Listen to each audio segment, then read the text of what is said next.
Hi guys, this is called My Next Move, which is an interest profile. It's kind of something you would compare to our interest checklist, except it's all related to specific vocational interests.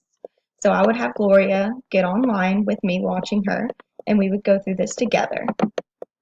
So these are examples of different categories that she can choose. I've already pre-selected them, and I'm not sure what she would actually choose, but this is kind of an example of things she might choose.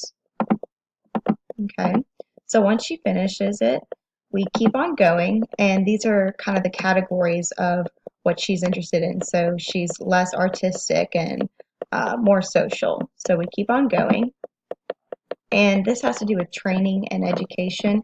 Gloria has an 11th grade education, so we would choose little or no job preparation. So that's job zone 1.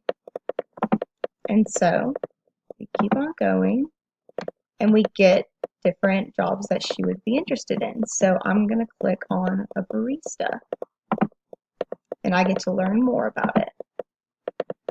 So these are the different skills and the different abilities and personality traits that go along with being a barista.